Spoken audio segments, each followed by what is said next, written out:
ఇంకోటి ఏదో దొరికింది పాతది, నవాబీ గ్రాన్యువల్ కూర. రాజ్ సోయా గ్రాన్యువల్స్ 100 గ్రాములు తీసుకోండి. రాజ్ అంటే బ్రాండ్ ఏమో మరి నాకు తెలియట్లేదు. ఉల్లిపాయలు 2, పచ్చి బఠానీ 2 చెంచాలు, టమాటాలు 3, సోయా నూనె 2 చెంచాలు, వెల్లుల్లి పేస్ట్ అంటే వెల్లుల్లి ముద్ద 1/2 స్పూను అంటే 1/2 చెంచా, అల్లం పేస్ట్ అనగా అల్లం ముద్ద 1/2 చెంచా, జీడిపప్పు 10 అంటే మరి 10 విడి పలుకుల లేకపోతే పెద్దవా ఫుల్ సైజా తెలీదు, పసుపు చిటికెడు, ఎర్రకారం రుచికి సరిపడినంత, ఉప్పు కూడా అంతే రుచికి సరిపడినంత, గరం మసాలా 1/2 చెంచా, కొబ్బరి పొడి 2 చెంచాలు, కొత్తిమీర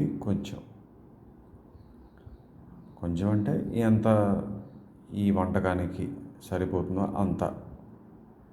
అది వంటలో ప్రావీణ్యం ఉన్న వాళ్ళకి అర్థమవుతుంది కదా.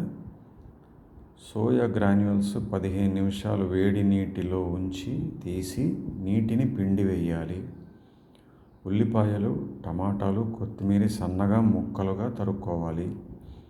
నూనె మూకుడులో కొంచెం వేడి చేసి దానిలో జీడిపప్పు, ఉల్లిపాయలు, అల్లం పేస్టు, వెల్లుల్లి పేస్ట్ వేసి గోధుమ రంగు వచ్చేంత వరకు వేగనిచ్చి దానికి డ్రై గ్రాన్యూల్స్, పచ్చి బఠానీ 2-3 నిమిషాలు కలపాలి. 2-3 నిమిషాల పాటు దానికి టమాటా ముక్కలు, పసుపు, కారం, ఉప్పు, గరం మసాలా వేసి 3 నిమిషాల వరకు కలుపుతూ ఉండాలి.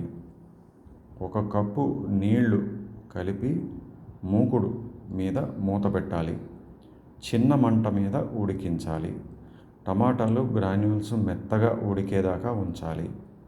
దానికి కొబ్బరి పొడి, కొత్తిమీర కలపాలి. దానిని 2 నిమిషాలు ఉడికించాలి. దానిని పొయ్యి మీద నుంచి దించి వేడిగా రోటీతో పాటు వడ్డించాలి. ఇది నవాబీ గ్రాన్యువల్ కూర తయారు చేసే ఒక విధానం.